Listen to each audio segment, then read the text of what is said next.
Vamos a la palabra del Señor y vamos a ir al libro de Isaías, capítulo 55, y vamos a leer del verso 8 al verso 12 y lo vamos a hacer para la gloria de Dios en el nombre de Jesucristo. Amén. Porque mis pensamientos no son vuestros pensamientos, ni vuestros caminos mis caminos, dice Jehová. Como son más altos los cielos que la tierra, así son mis caminos más altos que vuestros caminos, y mis pensamientos más que vuestros pensamientos.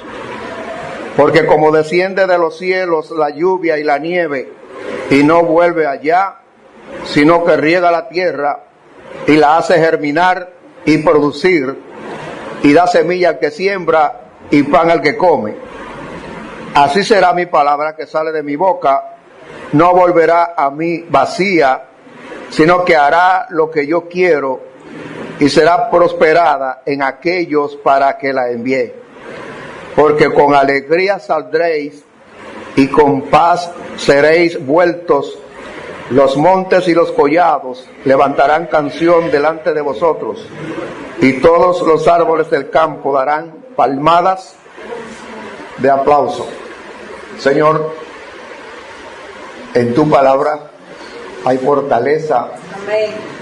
En tu palabra hay bendición. Amén. En tu palabra hay luz. Amén. Así En tu palabra tenemos un fundamento firme. es. Amén. Porque tú dices que el cielo y la tierra pasará, pero que tu palabra no pasará. Amén. Y por eso nosotros somos confiados en esta palabra. Amén. Pero en esta tarde, estas palabras que tanto conocemos y que tanto hemos predicado, en esta ocasión se convierte en un consejo personal para que en este tiempo en el cual tú has sometido esta casa, esta familia que se reúne en esta casa en el transcurso de este mes, para que podamos comprender a la dimensión que tú nos estás llamando, mi Señor. Amén. Así es, Señor. Por eso, que haya una disposición en nosotros de proceder hacia esa dimensión. Sí, Señor. Como tú eres el que pone el querer como el hacer, necesitamos que sea tú, Señor. Amén. Sea tú poniendo el querer como el hacer, de nosotros caminar hacia ese proceso, a ese grado espiritual que tú estás, Señor, manifestándonos, para que nosotros podamos entonces ser vehículos que puedan llevar la gloria tuya a todos los lugares que vayamos, Señor. Amén. En el nombre bendito de Jesucristo, nosotros nos encomendamos a ti y Amén. pedimos que abra nuestra mente y nuestro corazón Sí, Señor. para que seamos instruidos, Señor, por tu santa palabra. Amén. Gracias, mi Señor, en el nombre poderoso de Jesús de Nazaret. Amén. Amén. Ahorita precisamente comenzaba hablando acerca de la poca disposición que hay en nosotros en cuanto a la oración congregacional. Y en esta tarde vamos a hablar con el tema de cambiemos de dimensión espiritual. ¿Qué ustedes creen? La iglesia primitiva tenía algo que nosotros no tenemos, o el Dios que estaba en ese tiempo es un Dios diferente al que hoy está. Entonces, ¿cuántos de los que estamos aquí queremos que el Señor establezca su gloria en este pueblo de Inver y que esa manifestación de la gloria de Él sea manifiesta, evidente para todos los habitantes de este lugar y de alrededor de este lugar? ¿Nos gustaría eso? Ok. Si Dios es el mismo ayer, hoy y por los siglos, y Él no tiene accesión de personas, ¿por qué eso no es manifiesto con nosotros hoy? ¿Qué ustedes creen? ¿A qué se debe?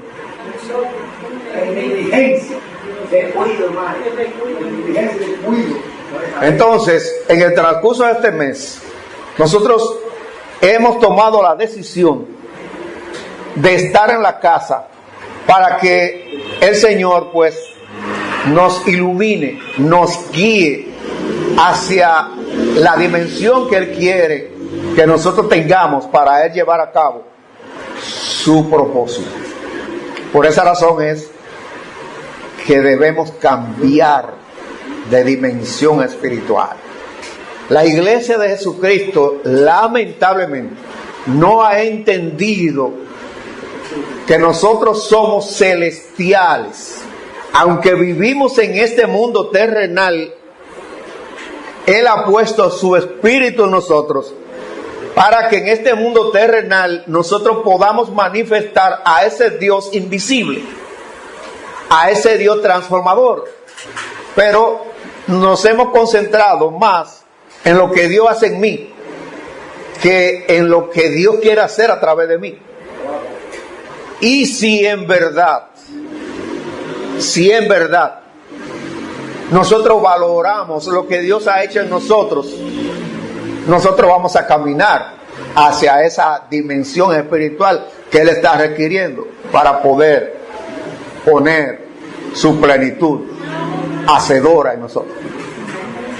Por esa razón, ustedes saben que desde el principio, cuando la tierra estaba desordenada y vacía, que todo era una oscuridad, el Señor manifestó su luz. Y con su luz comenzó a reorganizar todo, una hábitat para establecer en ese hábitat a el hombre que iba a ser a imagen y semejanza de Él. Entonces ahora lo que Dios está tratando de hacernos entender, que como iglesia de Él es el instrumento visible que Él tiene en esta tierra para llevar a cabo en medio de estas tinieblas y oscuridad que está envolviendo al mundo. Él quiere que la iglesia se levante como lumbrera para iluminar a este mundo. Por esa razón, esta semana termina la serie de El mundo de las tinieblas. Pero entonces ahora comienza el reino de las tinieblas, porque hay una diferencia. Y nosotros tenemos que comprender esa diferencia que hay entre el mundo de las tinieblas y el reino de las tinieblas. Porque nosotros nos cuidamos del mundo de las tinieblas, pero entonces, quizás sin darnos cuenta, somos partícipes del reino de las tinieblas. ¿Por qué? Cuando yo soy más inclinado a dejarme llevar por como yo me sienta y no como el hombre espiritual debe manifestarse, entonces el reino de las tinieblas me está haciendo presión. Como iglesia estamos siendo llamados a caminar. Dios no nos va a llevar, porque Dios nos hace andar en su altura o en mi altura. Si yo en este llamamiento que el Señor está haciendo, yo no me preocupo por poner los correctivos del lugar acerca de lo que Él ya me ha indicado, que se ha convertido en un obstáculo para que Él pueda hacer en mí un instrumento que pueda usar en cualquier momento. El problema lo tengo yo. Entonces, el llamamiento que Dios está haciendo es a que nosotros cambiemos nuestra posición terrenal por la posición celestial. Somos extranjeros aquí en esta tierra, pero no solamente tenemos el gentilicio celestial, ni tenemos el título de ciudadanos celestiales. No. Es que aquí en esta tierra nosotros tenemos que manifestar que somos celestiales. Y que el que está en nosotros quiere también estar en aquellos que están allá afuera. ya Dios no quiere que nosotros estemos caminando como hemos caminado. No. Él quiere que nosotros nos dispongamos a hacer la traslación de lo terrenal a lo celestial. Y para eso tiene que haber la disposición, porque Dios no nos obliga. Entonces el otro sí obliga, sin embargo no tiene que obligarnos, y hacemos lo que Él quiere que se haga. Debemos estar conscientes de esa necesidad. Jeremías 33:3 dice: clama a mí. ¿Cuándo nosotros clamamos a Dios? ¿O cómo se llama cuando nosotros clamamos a Dios? ¿A través de qué clamamos a Dios? ¿A través de qué? De la oración. Y entonces, si la oración física se me dificulta o no siento el deseo, ¿cómo clamo a Dios? Y cómo entonces Él me enseña esas cosas ocultas y profundas que no conocemos. Si no hay una disciplina de oración, Dios no me puede mostrar y establecer lo que Él quiere hacer a través de mí y lo que Él quiere hacer a través de la congregación, si la congregación no tiene claro que la iglesia de Jesucristo nació en un culto de oración. Ahora, como en una ocasión yo dije, la oración que nosotros hacemos personal y la oración que hacemos congregacional es efectiva, pero es efectiva para las cosas comunes. El llamamiento ahora es a que nuestra oración sea efectiva para los prodigios y milagros que Dios quiere hacer en este tiempo a través de esta congregación. Para eso, yo tengo que comenzar a sentir la necesidad de que mi oración debe tener gloria. Amén, así es. De que mi oración no es por las cosas terrenales. De que mi oración no son por los problemas que tiene mi familia, sino que mi oración debe ser para que Dios establezca su reino en mí, y luego que establezca su reino en mí, yo esté dispuesto a mostrar ese reino hacia allá afuera, para que también aquellos que están tristes y afligidos también sean iluminados por la luz del reino de Dios que está en mí. Amén, así es. Entonces a eso es que el Señor nos está llamando, a cambiar la dimensión de todo lo que hacemos, porque hasta hoy todo está caminando bien, pero para el proyecto de Dios no, porque para eso se necesita más dinamita, y esa dinamita se va operando comenzando con la oración, con la obediencia, con el ayuno, que tenemos un mal entendimiento en cuanto al ayuno también. Entonces, la oración es un diálogo íntimo. Cuando, por ejemplo, la hermana Dania y Johnny en el transcurso del día están preparando un encuentro íntimo, ellos pueden estar hablando ahí, pero lo que ellos están planificando, que quieren llevar a cabo en su intimidad, lo hablan ellos dos solo. Esa es la oración. Que yo entienda que yo voy acercarme a mi Padre, que es santo, que es excelso, que es altísimo, y que yo debo presentarme a Él como un hijo de un padre de esa condición. Por tal razón, un matrimonio que no tiene tiempo para dialogar y hablar de las cosas que incentivan la pasión, las emociones, el amor que lo unió, ¿qué va a pasar con ese matrimonio? Así mismo es nuestra relación con Dios.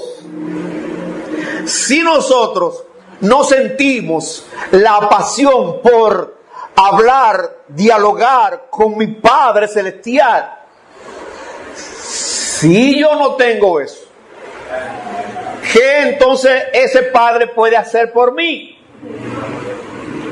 Entonces, lo que está pasando, y por eso yo siempre digo que a los que aman a Dios todas las cosas le ayudan a bien. Amén. Porque este mes nosotros no salimos a la calle.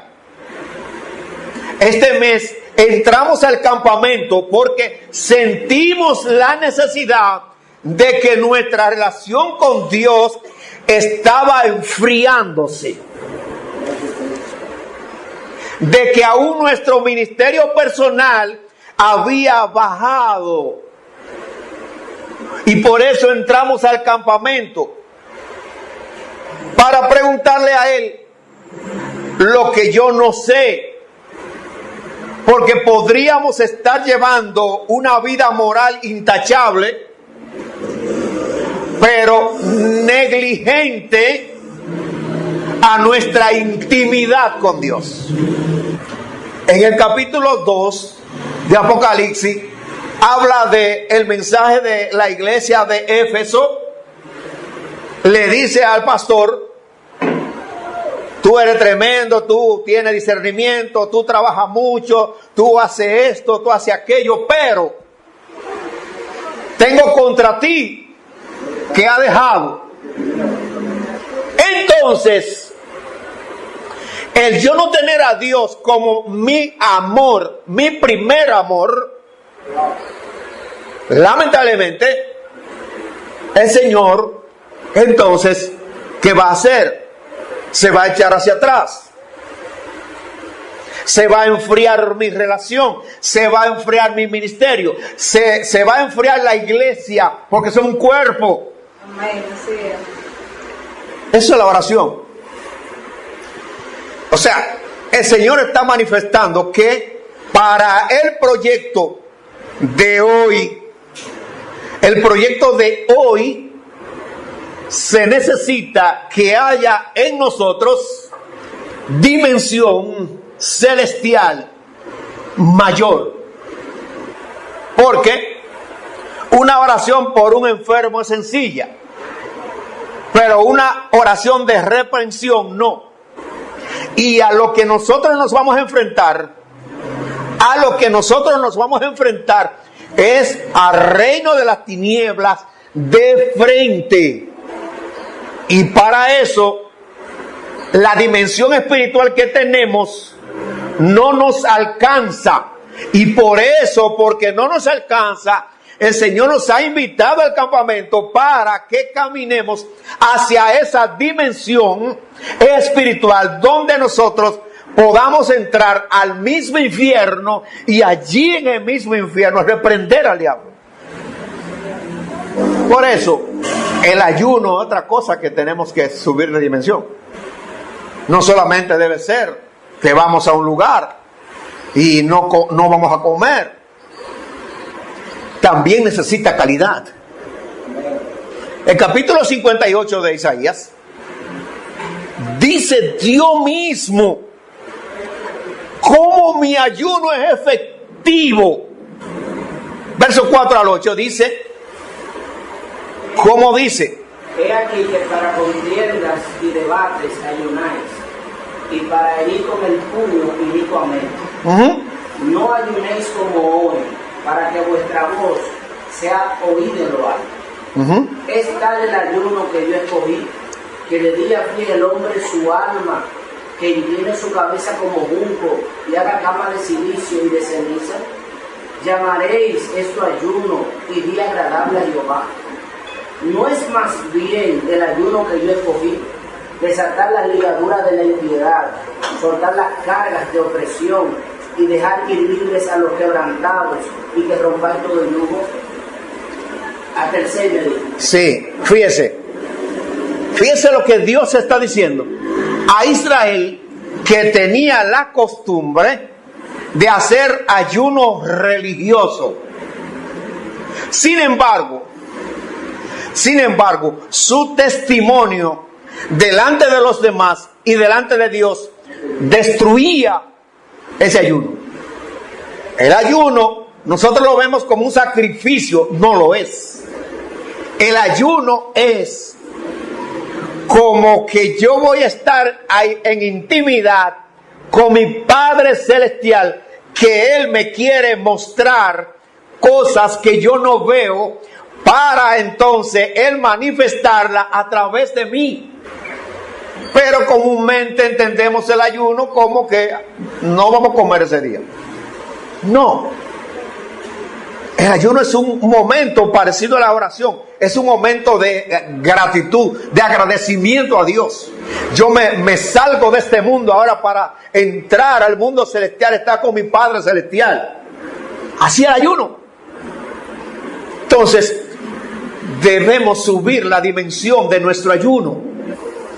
Entonces, nosotros entendemos claramente que la palabra de Dios, que es el tercer elemento, no de posición, pero estos tres elementos son de primer orden para que avancemos a la dimensión que el Señor nos está llamando ahora, hoy 19 de agosto 21. 19. ¿Cuánto dije? 19. ¿Cuánto yo dije? 19. Hasta 2. Claro que sí. Usted tiene libertad, y todos tienen libertad de preguntar y de poner. Porque es precisamente para eso. Es referente al ayuno. Sí. Que está hablando. Lucas capítulo 4 dice que Jesús, pasado 40 días y 40 noches, no comió nada. Dice así mismo, textualmente. Sí. Eso es el modelo. Sí. Eso es lo que nosotros hemos hablado. Porque yo he escuchado tantas variantes acerca del ayuno, de gente que se someten al ayuno y beben café, beben leche, desayunan y muchas otras cosas. Sí. Pero el texto de Lucas dice, pasado 40 días y 40 noches, él no comió nada. Y la palabra nada es nada. Pero Daniel capítulo 10 dice que después de la guerra que hubo contra el príncipe de Persia y de Grecia, Daniel duró 21 días y un año. Él dice la palabra que comió legumbres. Daniel capítulo 1. Después, entonces, le compararon el rostro a Daniel, resultado del ayuno, y él es el rostro de Daniel más joven y más robusto que los otros muchachos. Igual pasó con 2 de Crónicas 20, cuando la guerra de Josafat, que era una guerra tan grande que Josafat le dijo, bueno, la solución es humillarlo y humillar, orar y ayunar, porque si no, no vamos frente a esta guerra. Entonces, ¿qué usted opina, Mario, de la gente que ayuna y se desayuna con su leche, con su café, y la gente que ayunan y no beben nada, como dice el libro de Lucas, capítulo 4? Sí. ¿Qué usted opina? La efectividad no está en dejar de comer. Oigan bien, la efectividad no está en dejar de comer. La efectividad está en lo que usted leyó ahí de Isaías 58. Amén, así es. Porque yo le hice la historia aquí de un hermano en la capital que se metió una semana de ayuno. Y cuando llega a su casa la mujer no está. ¿Y qué hizo? Le esperó. Y no para darle un abrazo, sino que le entró a golpe de una vez. Y no comió nada en esa semana. El punto no está ahí. El punto es en cómo está mi relación con Dios cuando yo voy a entrar a ese ayuno. ¿Cómo estoy con mi prójimo? Ahí está el centro y la efectividad de nuestro ayuno. Igual que la oración también. Mi oración no tiene efectividad cuando yo estoy mal con mi hermano. Cuando yo no paso a fulano. Estoy perdiendo mi tiempo. Puedo amanecer aquí y estoy perdiendo mi tiempo. ¿Por qué? Porque estoy de espalda a Dios. Dígame, joven. Sí, pero la pregunta es, que yo entendí, que dice el hermano, la pregunta es, ¿se puede comer o desayunar cuando es un ayuno? La efectividad es que usted es libre, usted come, si le da la gana, coma, si no le da la gana, no coma. El punto no está en comer o no comer. Es que si usted está desesperada por comer, usted no tiene una disposición efectiva para que su ayuno sea acepto ante la presencia de Dios. Ustedes no ven que cuando por ejemplo vamos a hacer un ayuno, lo primero que se piensa, ¿y qué es lo que se va a llevar de comer? no sé, no, así no. Pues entonces, lo que Dios está tratando de indicarnos a nosotros es que nosotros tengamos los elementos que están ahí, de lo que leyó José ahí, esos elementos que están en Isaías 58, que nosotros entendamos que nuestro ayuno es efectivo cuando verdaderamente yo no tengo problema con nadie. Amén, así Entonces sí funciona. Entonces en este tercer elemento de la palabra, ahí estamos mejor posicionados. Porque la conocemos. Pero nos falta una parte. Y es ponerla en práctica para que sea efectiva. Porque a veces nosotros predicamos y hablamos muchas cosas bonitas, pero esas cosas no las practicamos. Aquí el hermano primero y después José, dígame. A través del tiempo, gracias, hemos sabido que Aprendido. que existen dos tipos de ayuno. Ajá. Uno comiendo, como lo hizo Daniel, Sí, y otro no. sí. ¿Es esto cierto? Hay más que dos ayunos. Es que el problema, el centro del ayuno, nosotros lo hemos centrado en dejar de comer.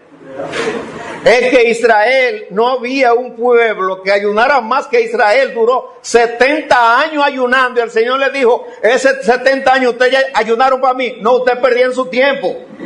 ¿Por qué? Porque Israel siguió en rebeldía con Dios.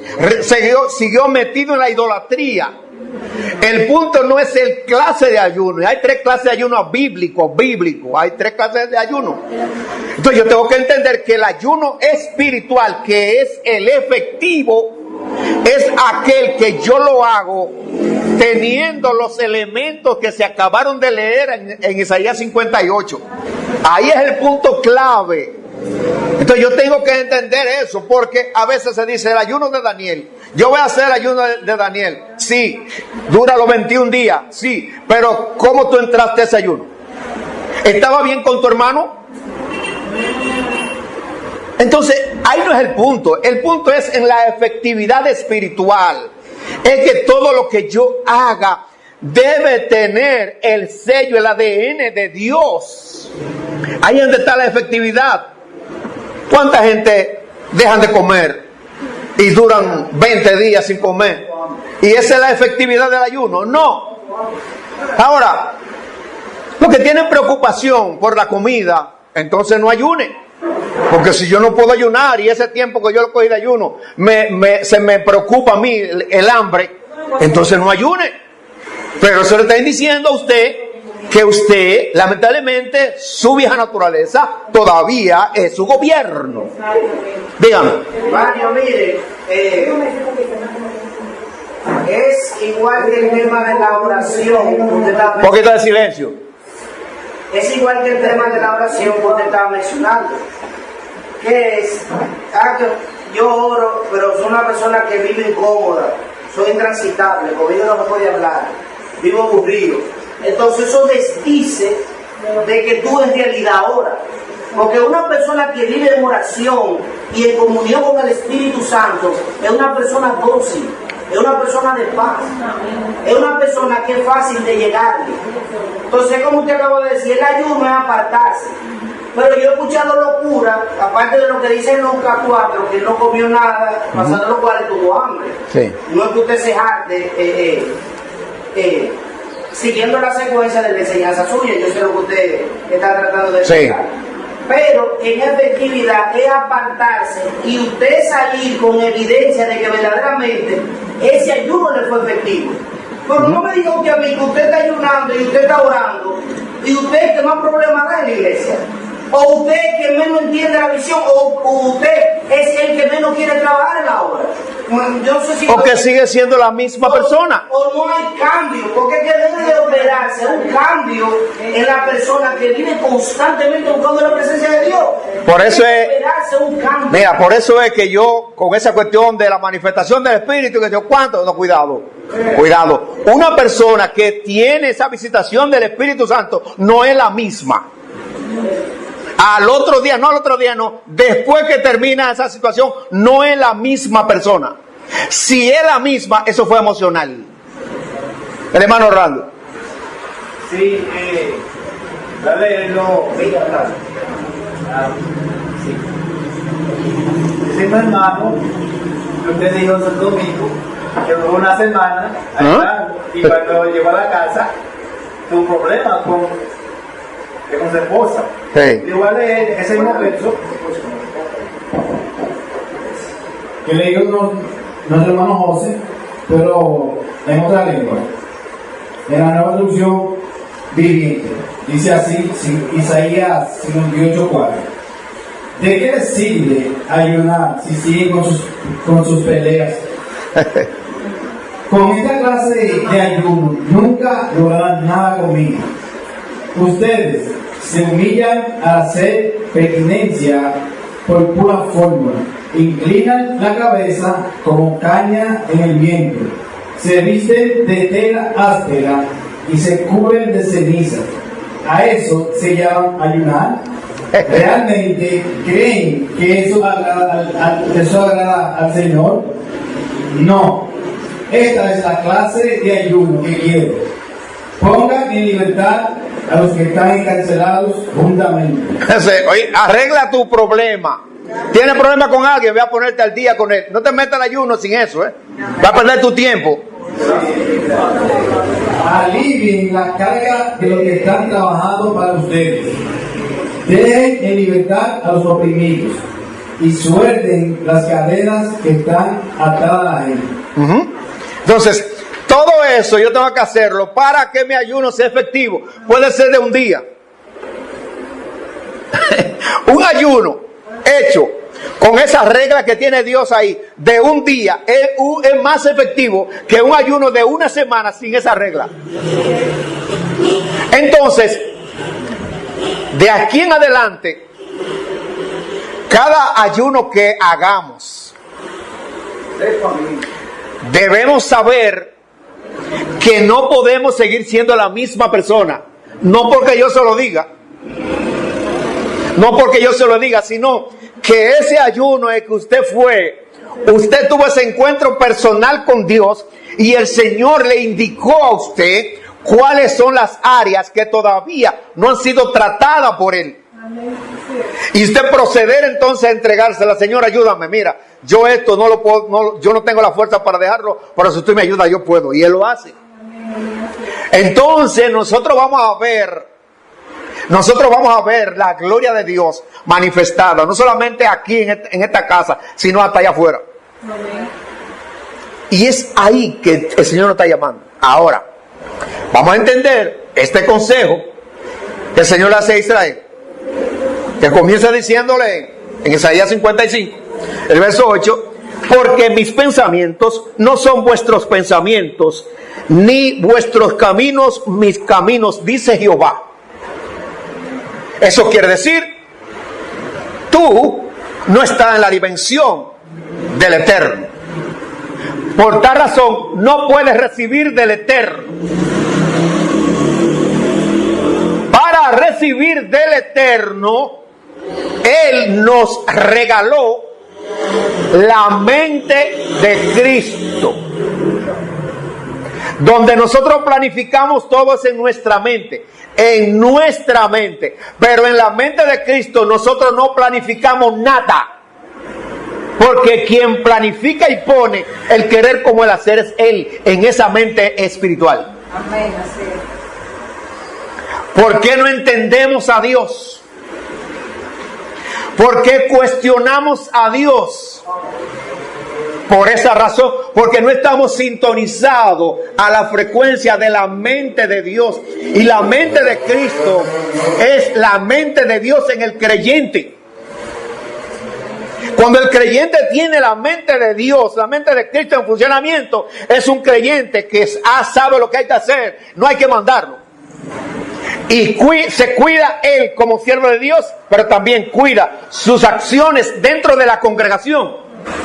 No tiene sus propias decisiones, no decide por su cuenta, sino que quien decide es Dios. Pero cuando nosotros teníamos 10, 12 años, queríamos que nuestros padres nos dieran libertad para salir para donde quisiéramos. Y nuestros padres nos ponían freno. Ayer, hoy no es así. Hoy quienes tienen los frenos son los hijos.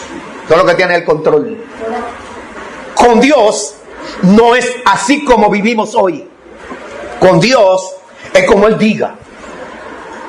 Si yo quiero que el Señor guíe mi mente, establezca en mi mente sus proyectos y sus propósitos, debo tener la mente de Cristo en funcionamiento. Y esa mente de Cristo tengo que ponerle el combustible celestial para que ella se mantenga funcionando y conectada a la frecuencia del cielo. Por eso el Señor le está diciendo a Israel: no, porque mis pensamientos no son los pensamientos de ustedes, ni los caminos míos son los caminos de ustedes. Está hablando con un hombre natural. Está hablando con Israel. Israel con el pecado original. El Señor tenía que decirle esto. Ellos no tenían la mente de Dios. Ellos no tenían la mente del Cristo. No la tenían. Entonces, los criterios personales y las estrategias no permiten que hagamos los proyectos de Dios. Dios me llama para que yo desempeñe el ministerio, por ejemplo, de la enseñanza, y yo voy a enseñar cuando yo sienta, cuando yo quiera. No, eso no es de Dios. Para que mi enseñanza sea una enseñanza teocrática, debe tener teocracia cuando la estoy exponiendo. Si yo soy desobediente a Dios, yo le puedo enseñar a ustedes teología. Y tienen conocimiento bíblico, pero no hay teocracia, no hay vida de Dios. Así es. A veces usamos estrategia. Por ejemplo, en el evangelismo se usa estrategia. Nosotros no usamos estrategia. Ahora, ¿por qué usamos estrategia? Los que la usan. Porque comprendamos que en la iglesia primitiva el Señor añadía. Cada vez que la iglesia predicaba, el Señor añadía. Porque la iglesia no hacía proselitismo, pero lo que predicaba tenía la vida de Dios. Hoy nosotros nos preocupamos más por el proselitismo que porque nuestra predicación tenga la vida de Dios para que convenza de pecado. Porque el mismo Señor dijo en el capítulo 6 de San Juan, verso 44, dice: nadie puede venir a mí si el Padre no pone en él venir. Entonces yo tengo que entender que la preocupación en este llamamiento que el Señor está haciendo es a que mi predicación tenga la vida de Dios. Somos muy intelectuales. Cogemos un verso bíblico y hacemos una predicación. No. Dios quiere que clamemos a Él. Que sea Él el que nos diga qué debemos predicar en cada lugar que vamos. Entonces sí, cuando el Señor me da la porción bíblica, ahí entonces yo voy a sentarme, a analizarla, a estudiarla, a escudriñarla y ahí se prepara entonces el mensaje. Ese mensaje, cuando se llega allí, van a haber personas esperando esa palabra, porque ya el Espíritu Santo lo preparó para que recibiera esa palabra. Pero el deseo mío es que esa persona que oyó la palabra venga y se arrepienta, para yo ufanarme. El mensaje que yo prediqué, se arrepintieron 5 o 6.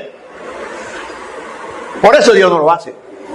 Y fíjense bien cuántas personas el Señor ha añadido a esta iglesia, que vienen a un culto y la enseñanza de la palabra le agradó tanto que le penetró y dio en la enfermedad que tenía, en la preocupación que tenía.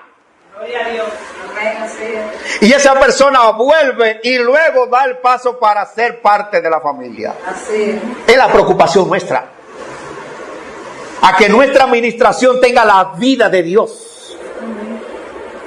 Ahí debe ser la preocupación, esa dimensión a la que Dios nos está llamando.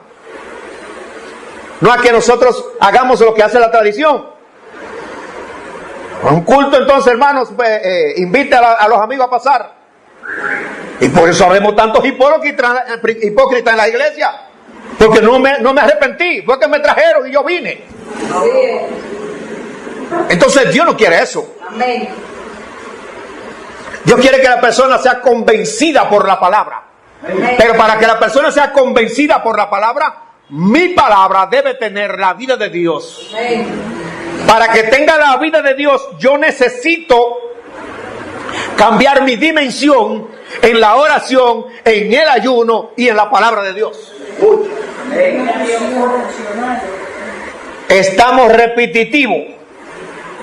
A veces enseñanza de la iglesia la llevamos a la calle. ¿Qué es eso? No conocemos el evangelismo. A veces hacemos una sala en el culto evangelístico. Vamos a buscar la Biblia.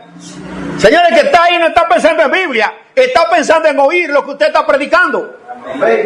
Entonces usted tiene que llevar vida en la palabra que va a predicar. Yo vi aquí el otro sábado ahí, donde había, y me contó una muchacha que oyendo la predicación, ella se contristó y lloró. La palabra le penetró porque tocó su herida. Gloria a Dios. Pero entonces si yo veo eso, yo la agarro para que se arrepienta. No. Cuidado. Ella ha seguido viniendo. Amén, así es. Porque esa palabra le abrió la puerta a ella de cómo salir de su problema. Gloria a Dios. Nosotros no sabemos la magnitud de lo que Dios va a hacer los sábados ahí. Amén, así es. Por eso hay que cuidar. Eso hay que cuidar. Amén. Entonces, tenemos que caminar hacia esta dimensión celestial. El verso 9 dice: como son más altos los cielos que la tierra. Pues entonces la tierra es alta. Así son mis caminos, más altos que vuestros caminos. No sigamos trazando pauta. Dejemos que sea Él que la trace. Nosotros podíamos haber hecho el programa del mes en la calle. Pero eso fue lo que trazamos. Pero el Señor, al ver la necesidad que hay de lo que va a pasar, que óigalo desde ahora, compre un perro prieto. Porque los cultos evangelísticos vamos a ser enfrentados por el maligno. Y todo el que tenga miedo desde ahora, compre un perro prieto. Porque guerra habrá. Pero esa guerra queda neutralizada cuando nosotros vamos armados. Por esa razón, cada salida evangelística, usted no puede armonizar, quédese en su casa. No produzca problemas. ¿Por qué? Porque eso nos ha hecho mucho daño. Si usted no se siente bien, quédese en la casa. Dígame. Sí, que ¿Usted se quiere quedar en la casa también? Ah, yo creía.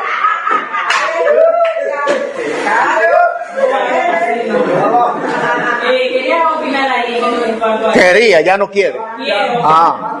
que eso que usted dice, sí, muy cierto. En el sentido de que yo decía el otro día aquí a Amanda, yo le decía que tan solo el problema, o sea, yo hacer un problema con un hermano, aunque se dé culto, ya hay algo que se formó. El ambiente espiritual se carga, entonces no permite que la gloria de Dios sea manifiesta, porque nosotros a veces hacemos eso, lo dejamos usar del enemigo, y casi siempre, o me ha tocado, cuando vamos saliendo para ese sitio se presenta una dificultad, o sea, no nos damos cuenta de que el enemigo está haciendo eso para que la gloria de Dios no sea manifiesta. Cuando se presenta esa situación, la gloria no se puede manifestar en ese sitio porque el ambiente se carga. Sí, pero no lo va a hacer el enemigo. No. Lo mismo, nos dejamos No. Es que se supone que un hijo de Dios que tiene el Espíritu Santo de Dios, el diablo no lo puede usar para impedir la obra de Dios. no sé qué, no tiene el espíritu. No sé. No sé. Como son más altos los cielos que la tierra, así son mis caminos más altos que vuestros caminos, y mis pensamientos más que vuestros pensamientos.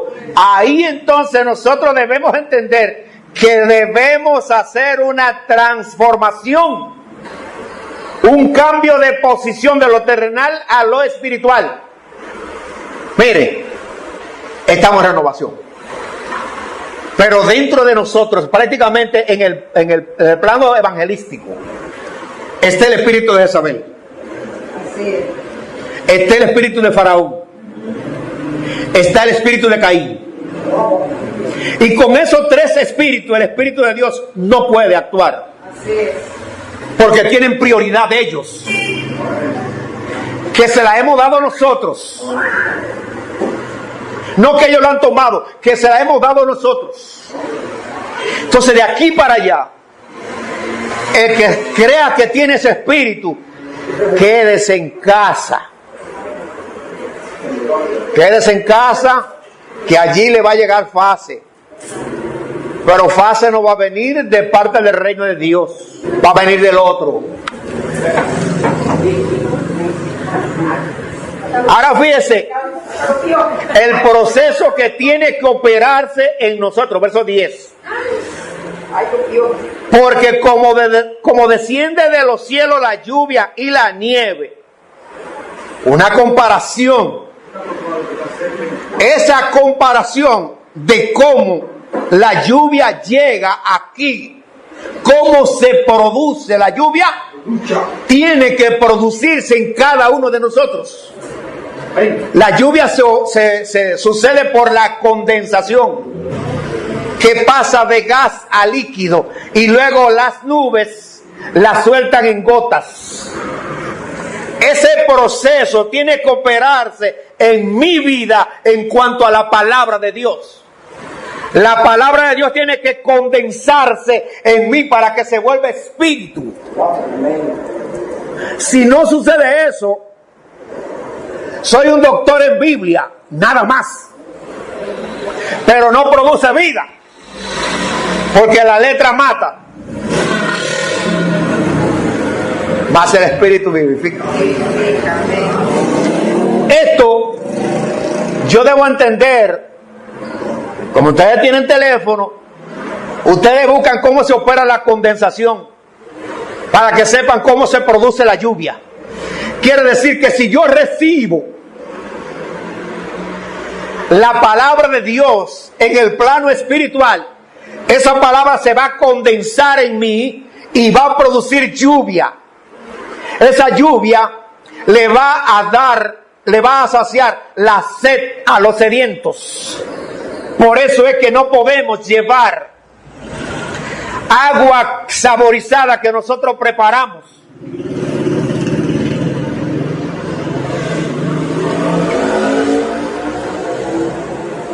Ahora, ello es una lluvia artificial que está muy de moda ahora. Yo recuerdo que en los tiempos de Balaguer, cuando no llovía, ellos inyectaban las nubes. Le inyectaban hielo seco, sal, para entonces se produjera la lluvia. A veces queremos hacer lo mismo con la palabra de Dios. Queremos inyectarle hielo seco. El hielo seco no tiene vida. La sal de salina no sirve porque pierde su sabor. Y dice, y no vuelve allá, sino que riega la tierra.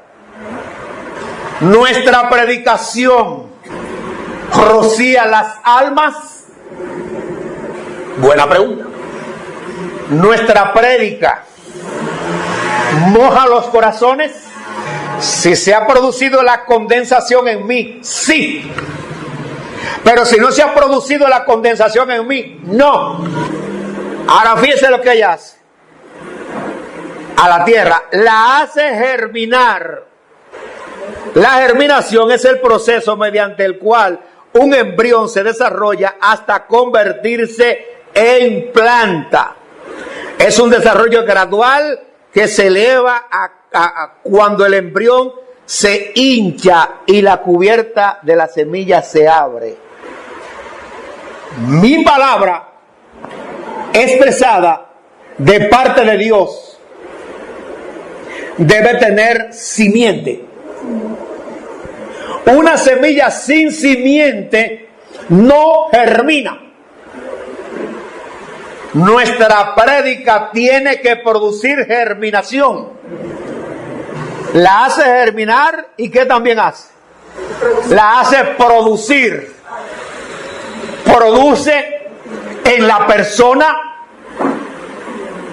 convencimiento, quebrantamiento, compunción, como fue la prédica de Pedro, la primera prédica de Pedro, que contristó a todos los que estaban allá y dijeron, ¿qué tenemos que hacer? Y Pedro le dijo lo que tienen que hacer: arrepiéntanse cada uno de ustedes en el nombre de Jesucristo para perdón de los pecados. Queremos producir eso, no usemos estrategia. Busquemos la vida de Dios para transmitir la vida de Dios. Lo bueno de eso es que nosotros no tenemos excusa en cuanto a eso, porque aquí el Señor lo hizo. No había que llamar a nadie, pase aquí adelante para que se arrepienta. Se arrepentía. Se cumple lo que pasaba en la iglesia primitiva. El Señor añadía, pero la iglesia estaba en oración. La iglesia estaba en oración. Y si yo entonces un momentito de oración que se hace, yo no estoy dispuesto, que a veces se produce un silencio de 5 minutos donde todos estamos presentes. Y si verdaderamente estamos encendidos en eso, pues termina uno y comienza el otro. No porque yo se lo diga. Si usted no lo siente hacer, no lo haga, porque no va a servir si lo hace porque yo le diga. No, yo debo sentirlo. Yo debo sentir, hablar con mi Padre, decirle a mi Padre todo lo que Él ha hecho, darle gracias por todo lo que has hecho y lo que va a hacer. Es solamente el que Él me diera la oportunidad de amanecer vivo. Es suficiente para que yo le dé gracias el día entero y estar presto para hacer todo lo que Él me ha mandado a hacer. Amén, así es. Y fíjese ahora. Y da semilla al que siembra. Una pregunta: ¿quiénes en la iglesia son los que siembran? No dice que le da intelectualidad, le da semilla, buena semilla con simiente. Por tal razón, mi prédica va a tener vida y nosotros tenemos que caminar hacia eso. Estamos cortos en eso. Fíjese que estoy diciendo estamos cortos en eso. A veces predicamos largo y no decimos nada. A veces en los cultos evangelísticos hacemos muchísimas cosas y no decimos nada. Dígame. Hay un principio de la semilla que se opera en San Juan 12:24. Que dice que si el grano de trigo no cae a la tierra y muere, queda solo. Pero cuando él muere, entonces ahí todos los que ya tenemos tiempo aquí, sabemos que en uno de los materiales que tenemos discipulado habla acerca de la simiente y de la descomposición de la cáscara, el cuerpo, la semilla y el semen. Entonces es el mismo proceso que debería haberse operado en todo el que ministra de manera evangelística, porque cuando un predicador ha muerto al yo y abre su boca, es un predicador que produce multiplicación en lo que dice.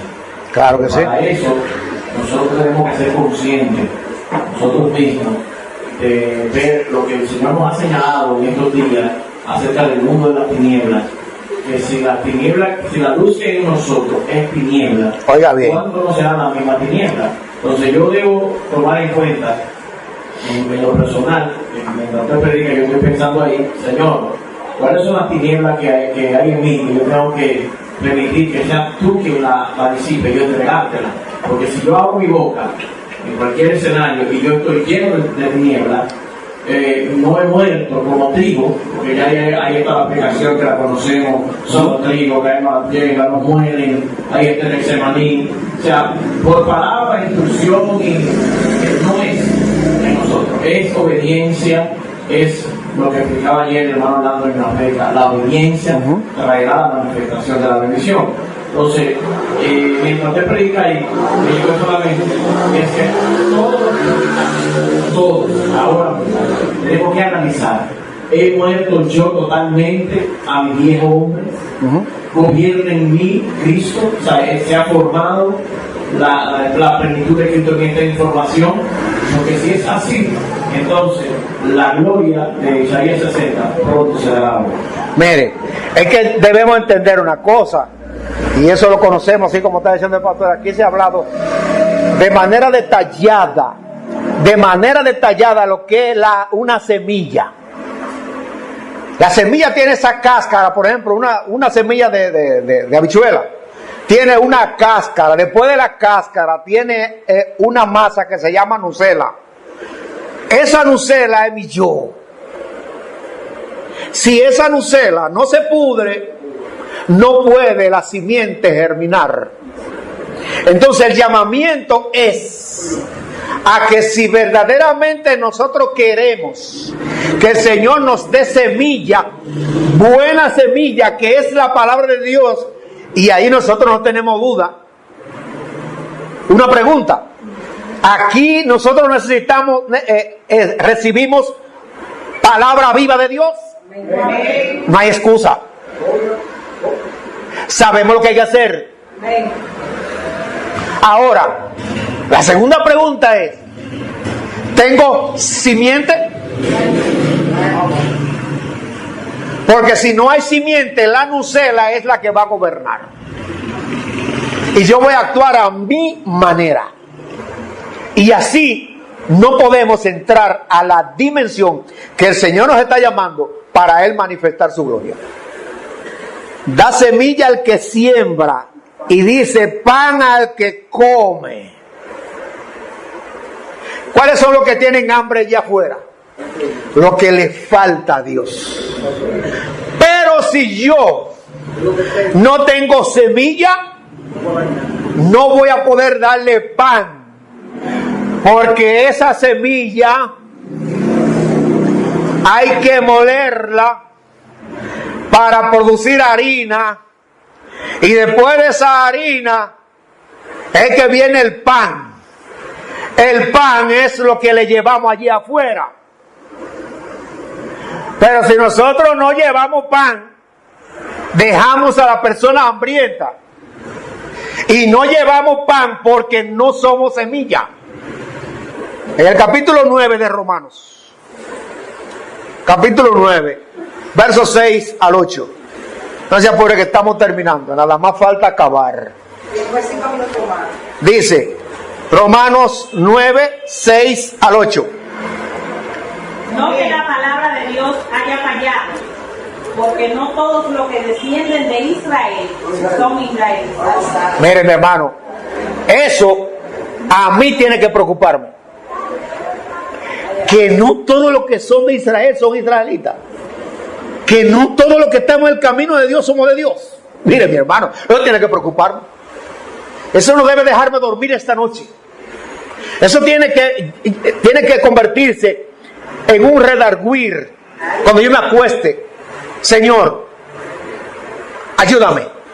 Pásame el video de mi vida en el camino tuyo.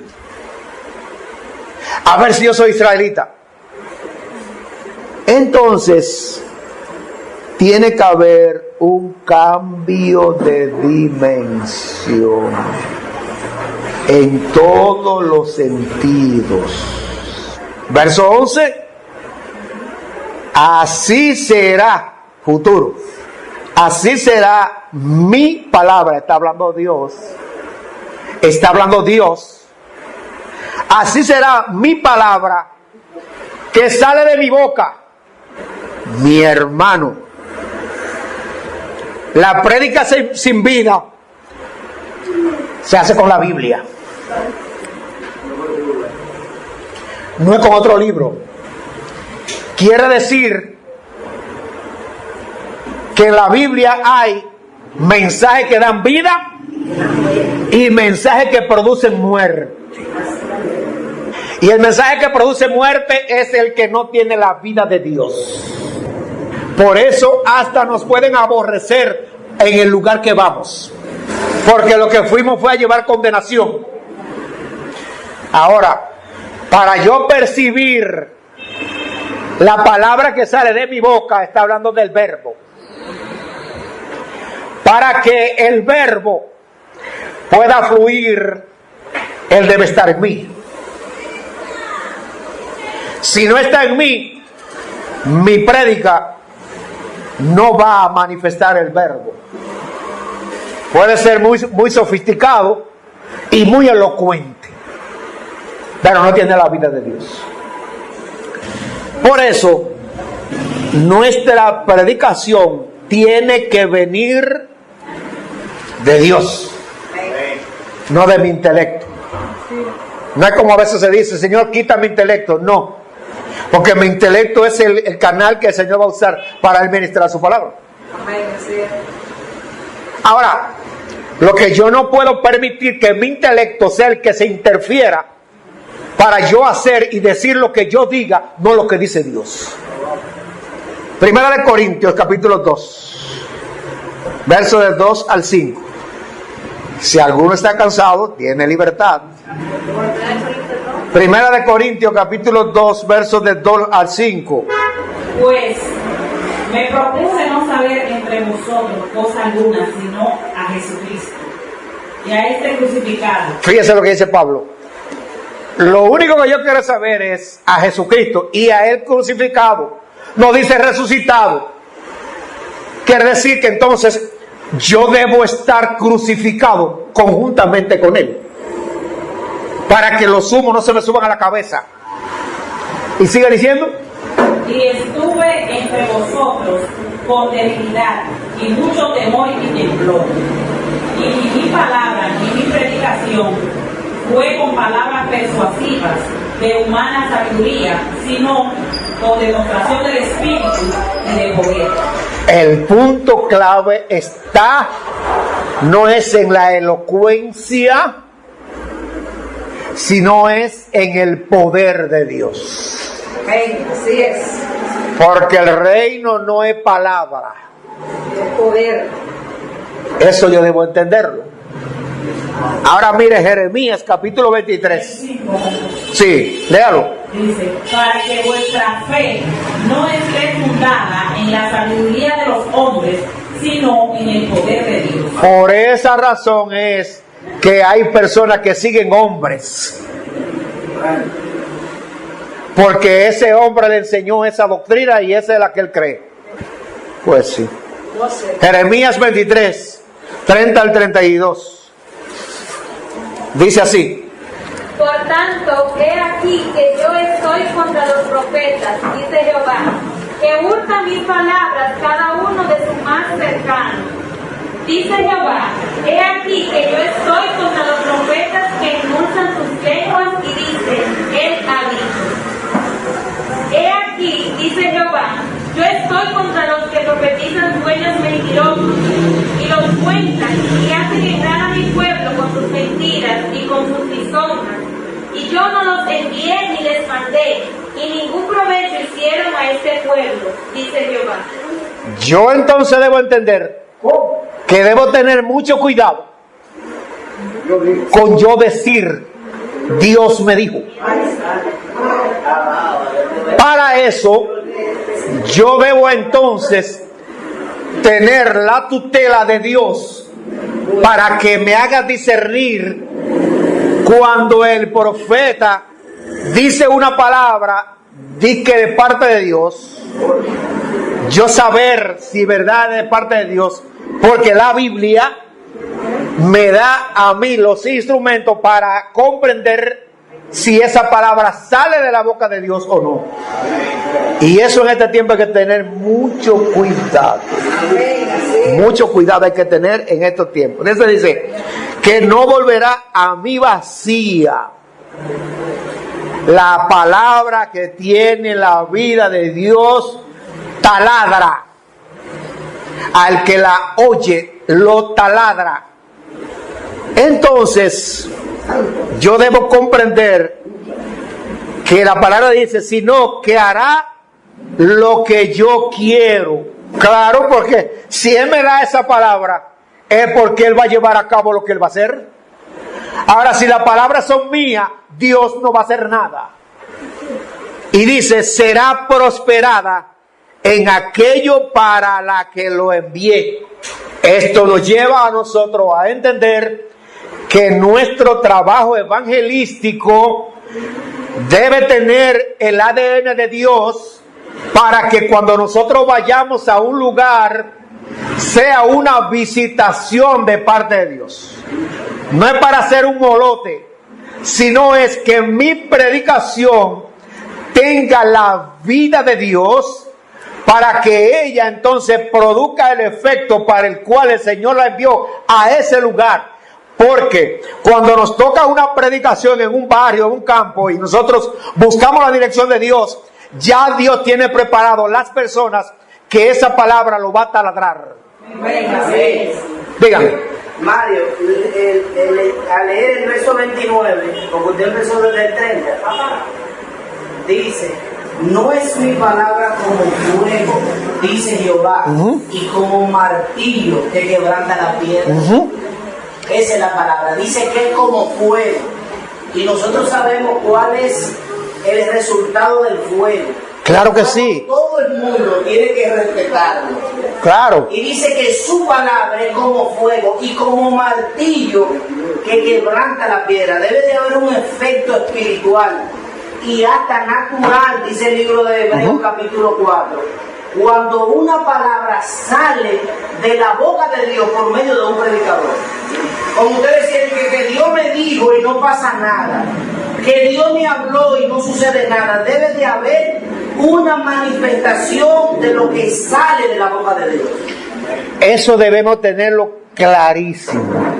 Yo creo que en eso no hay duda, en lo que en esta noche el Señor nos está ministrando a través de su palabra. Debemos caminar hacia el propósito de Dios. El verso 12 dice, porque con alegría saldréis y con paz seré vuelto. Miren, el evangelismo se coge lucha. Por eso decía ahorita, si usted no está en condición, no vaya. Si usted va a ir con la cara como un machete, no vaya. Si usted tiene el día, no vaya. Si usted tuvo problemas en su casa, no vaya. Para que no rompa la armonía. Porque el Espíritu Santo trabaja en la armonía. Por esa razón hay que echar fuera todos esos espíritus Amén. que están impidiendo Amén. que la armonía sea manifiesta. Así es. Ahora dice, ahora miremos esto, vea. Dice, los montes y los collados levantarán canción delante de vosotros. Oye, es como que nosotros, y eso fue una de las cosas que a mí, ahí fue comenzó el Señor, comenzó el trabajo de transformación en mí. Cuando yo me acosté en el patio de casa y yo veía las nubes como que tenían brazos y manos y hacían esto, alababan a Dios. Y ahí me llegó ese pensamiento, digo, no, esto no se hizo solo, ¿no? Entonces quiere decir que cuando nosotros venimos del trabajo evangelístico, nosotros vamos a ver hasta los árboles contentos, Amén. Así es. alegres, Así es. porque fuimos a llevar la luz a ese lugar. No dice que la creación gime, deseando la manifestación de los hijos de Dios. Entonces eso se va a operar. Y dice entonces, y todos los árboles del campo darán palmadas de aplauso. Nosotros nos hemos dado cuenta, a veces que estamos en lugares, que estamos en los campos así, y en el momento ya de la oración final, viene esa brisa. En ese instante viene esa brisa, Sí. testificando Amén. Así de que allí la palabra de Dios fue predicada. Amén. Así es. Entonces, hermanos, vamos a caminar a esa dimensión. Vamos a dejar la flojera, la dejadez. Vamos a dejar también el divisionismo, que estamos divididos nosotros mismos, nosotros personalmente. O sea, yo mismo dividido de yo mismo. Eso vamos a dejarlo a un lado. Todo lo que, mire, todo lo que sea de beneficio para que caminemos adelante, vamos a hacerlo. Lo que dé problemas, vamos a ponerlo a un lado. Usted se siente mal con algo, y por eso se hacen las reuniones congregacionales. Las reuniones congregacionales son para eso, para expresar. Yo vine a la reunión que hicieron de los sábados y yo expresé lo que yo pensé que había que hacer. Pero a veces no, yo no digo nada. Yo no tengo que ver lo que pase. No, usted es responsable. Cada uno somos responsables de todo lo que aquí pase, bueno o malo. Así es. Eso hay que estar claro en eso. ¿Alguna pregunta? ¿Algún comentario? Este es el momento.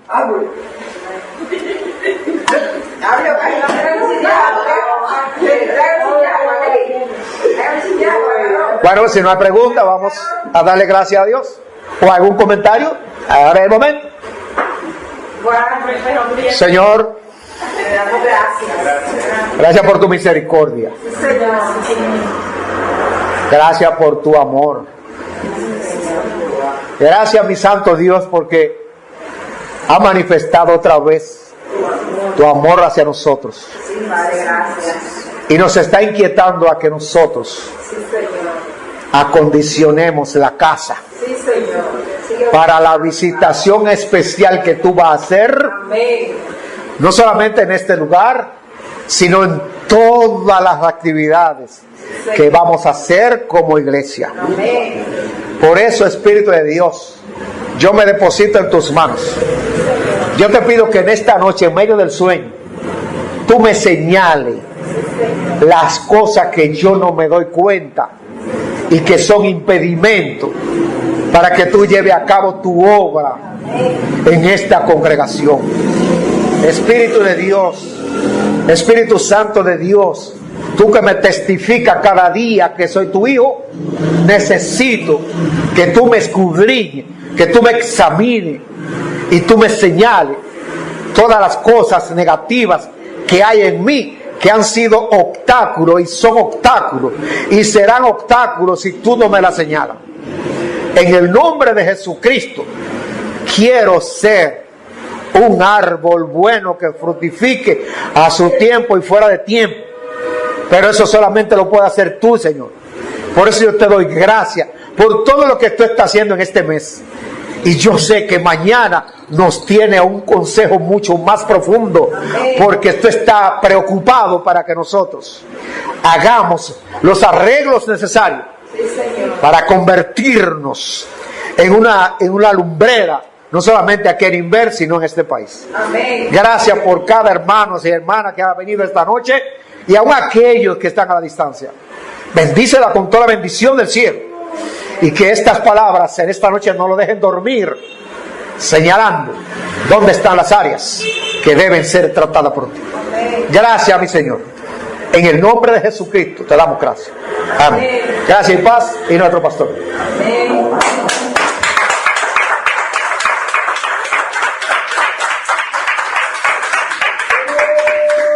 Mientras Emilio predicaba, la tarea que hacía ahí en mi lugar era apuntar cuáles son esas cosas personales que debo ir trabajando. Yo le puedo sugerir, si usted así lo considera, busque a alguien que usted cree que le conozca. Puede ser su esposa, un amigo que usted valore, y siéntese con esa persona y dígale a sinceridad, dígale qué tengo mal, qué tengo que arreglar. No le tenga miedo, va a escuchar posiblemente cosas que usted no quiera oír tocante a usted, pero si es su amigo, en este caso, ¿verdad?, lo que tenemos esposa, tenemos la ventaja, y esposo, de que ahí podemos cerrar el diálogo, Emily. Sí, porque ¿quién me conoce más que Michelle? A mí. Me conoce y me dice esto, a veces no se pone medio bronco, pero hay que beberse jarabe. Hay que beberse jarabe. Yo, en lo personal, le sugiero, eso yo lo hago de tiempo en tiempo, limpiar espacio, y ahorita me siento con ella y digo, ven acá, vamos a ver una cosa. Esto. Entonces, mientras el mensaje iba en progreso, me acordé de Pedro que dijo, dura es esta palabra. ¿Quién la soportará? Sí. Son duras, pero es porque son martillos. Y son necesarias para que quebranten la piedra de nuestro corazón. La otra frase no se la voy a decir, que usted la sabe. ¿Qué fue lo que Jesús le respondió? Cuidado. Eso fue Jesús que respondió eso. Amén. Gracias, Señor, en este día por la palabra que nos has traído. Ayúdanos, Señor, a poder crecer y verificar las áreas en nosotros que necesitamos mejorar en ti. Que tú te glorifiques en todo, Señor, en el nombre de Jesucristo. Amén. Amén. Y amén. Gracias y paz, hermano. Amén. Amén.